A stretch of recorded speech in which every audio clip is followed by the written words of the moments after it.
Hello and welcome to the Chronicles Viliano. My name is Moses. On today's episode, we'll be discussing our fathers. It's that time of the year again where the men in our lives hear the phrase Happy Father's Day. And sometimes it can be really beautiful, and some other times it can be a cause for concern for those who, basically do not have someone to tell this to. Maybe just friends, not a father or a father figure in their lives. And today's episode, joining me would be Opeyemi. Opeyemi Jegede is a friend and an old colleague as well. We met in Hotels NG, and I didn't know that is that passed till 3 years, a year after. And we've been friends for about 5 years now. I just couldn't get myself to ask him the details because sometimes it can be different. The emotional influence of this conversation can be different from people to people, and I didn't want to be caught in that.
you know, Sometime after this. Today I had to get him in because I first needed to practice some photography, but then there was now a need for us to do a video because we talked, and then there was, some part of our story that does create a contrast, and that is the father figure.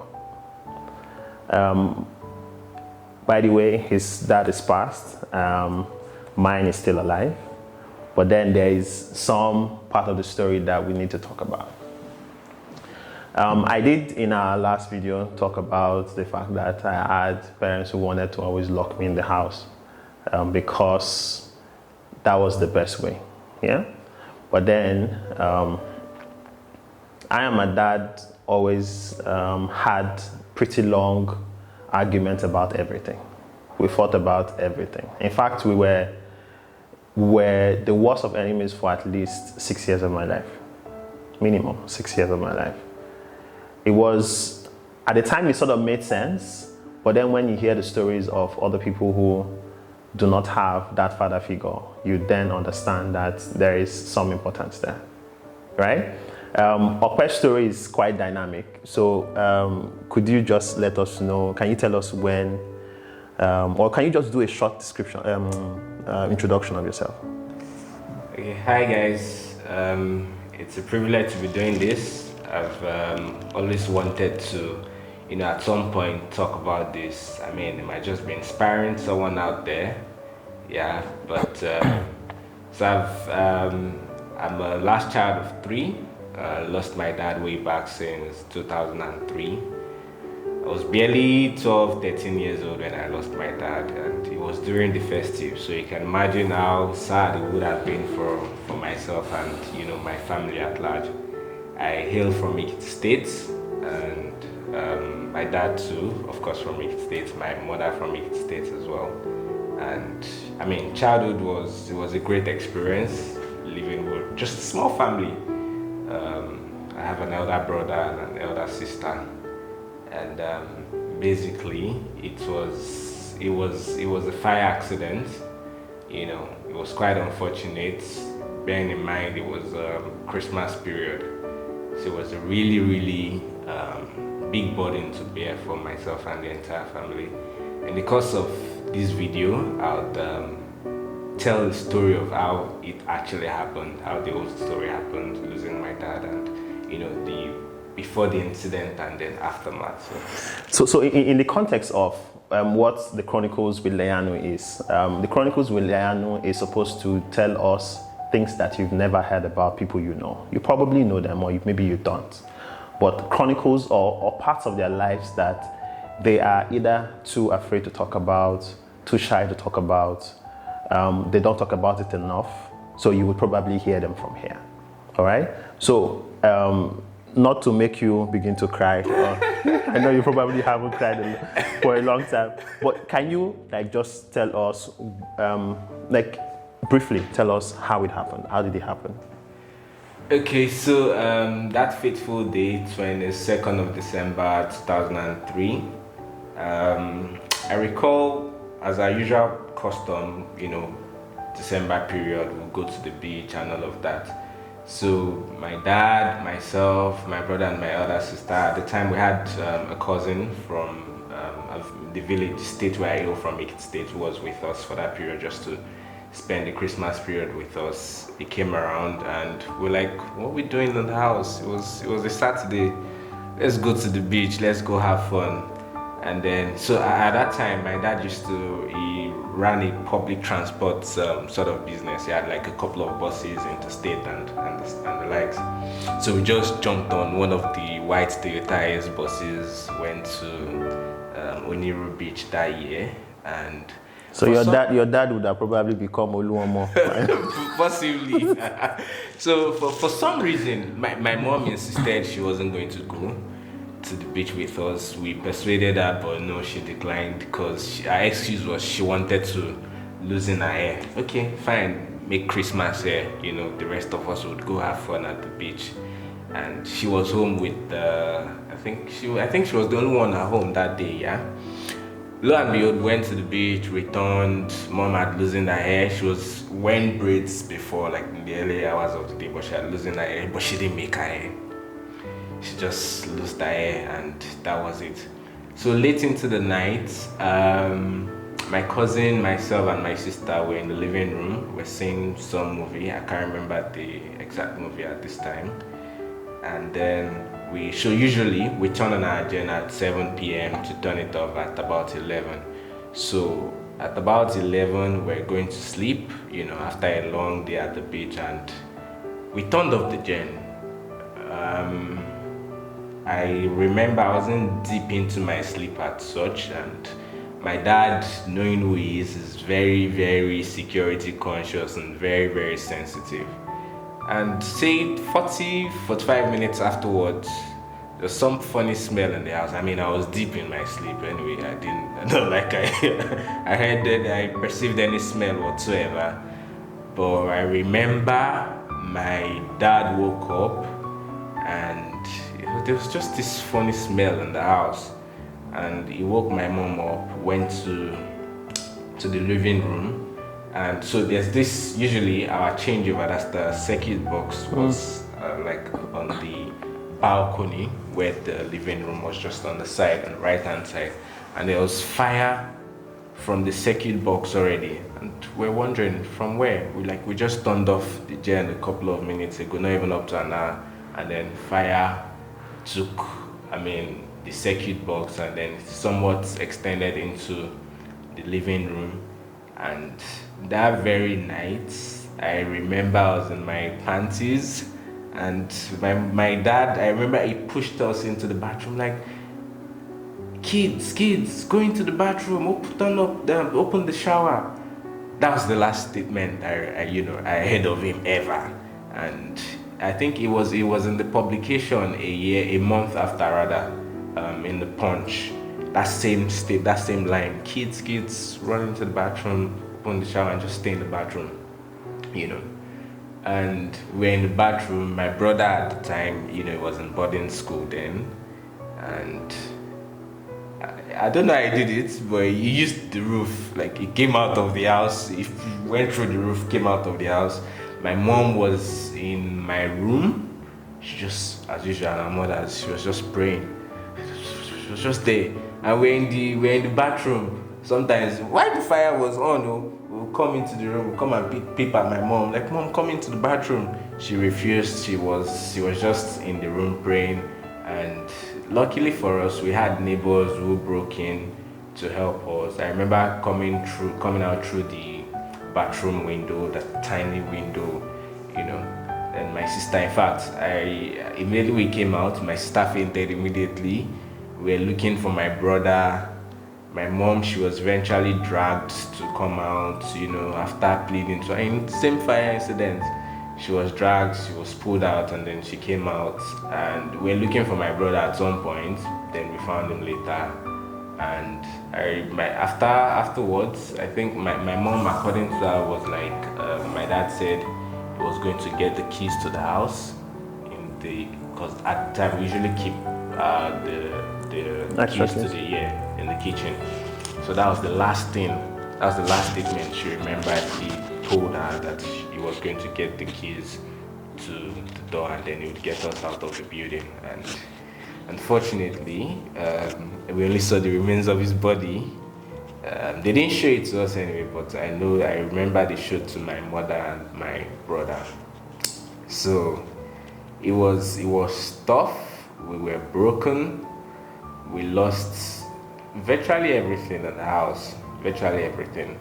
And I can't even say my certificate, my primary school certificate was one thing I could, get out of the remains of the house at the time. It was just a small bungalow we were living in, and we lost virtually everything. Thankful to neighbors within our neighborhood, and then families here and there. I remember that very day in the morning, we couldn't sleep, almost all day. We were at one of our neighbors' house who, accommodated us for a few hours. And so we kept going back to the house the following morning to see if, would find out that, like Mr. Anthony, where are you? So, but nah. So it's hard, right, guys? It's hard when you look at stories like this and then you're hearing the person who is talking about it is laughing, and then you also do remember that when that time of the year comes, you would see them in a very sober mood, right? So it's always the fact that they sort of now remember what it was like on that day. My mom as well lost our parents at 1 year intervals. So there was 78 and 79, 1978 and 1979. The mom went first and then the dad followed, right? So and hers was in December as well, Christmas. So every Christmas when she's cooking, you will see her cooking, trying to make food, because every year she would always cook and share to the neighbors. So every year when she cooks, when she's cooking, she will be crying and cooking. So most of those times we would find a way not to get her to start cooking very early, because that's like how it happened, pretty early in the morning. She basically still hasn't told us the full story, because each time she starts, you basically just walk away from her, because it gets to the point where you can't even handle it, right? But then, what is the biggest change that happened after your dad passed? Okay, so it is that, as a very small family, considering the fact that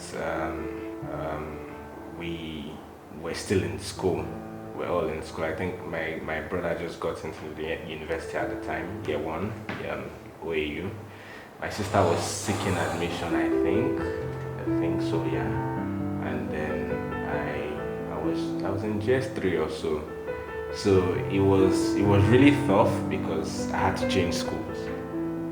So I was in a very premium school at the time, but we lost the breadwinner and we couldn't afford school fees. My mom retired as a teacher, so our take home then was really small. But back in the days, your dad working as a banker in one of the top banks in Nigeria at the time, so it was like the big deal then. And so, but the way things just happened, changed schools. Luckily, my brother was in a public university, so he didn't have to move. Yeah, so exactly. So, and then it was really tough because for about a year, I was staying with one of my uncles who accommodated us, My brother being the tough guy, he never moved into the house. It was just myself, my mom, and my sister. And yes, um, for 3 months, due to so I even forgot to mention. I imagine my mom had not lost her hair that very day. She still had her braids on. It, I mean, probably won't be saying this at this time because it would have been worse. Who knows? But so she had burns all over her body, and she was admitted in Luth for 3 months. So it was So there is that part of the story. yeah. So she was admitted for 3 months. So bear in mind, 3 months we had not told my mom that we had lost my dad. So we go to see her at the hospital, and then she goes, "How is my husband? How is Anthony?" Like, that's good. Like, it's great. You guys are terrible. So we had to do that. So I mean, we don't lose two persons, we don't lose both parents, but we had to do that just to manage our health at the time for good 3 months. Like, we kept deceiving her. That is good. He had some breakfast this morning, even sent some food over to you.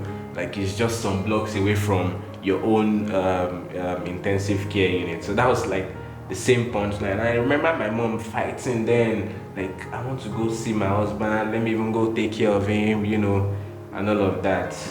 So that's that, and it was really tough considering the fact that I switched schools, adapting to a new environment, a new family. You can imagine a family of 7 accommodating another family of 3 into the house. So it was really tough. I'll probably jump on that story about my experience in that home, but maybe not for. Yeah. That would be for another story. Yeah. It's pretty much so. Having had or just thinking through it, right, and having him in the house, I thought that it was necessary for, us to see that difference. My own story, I do have both parents, but like I said earlier, I didn't have my dad as a good friend for at least 6 years, right?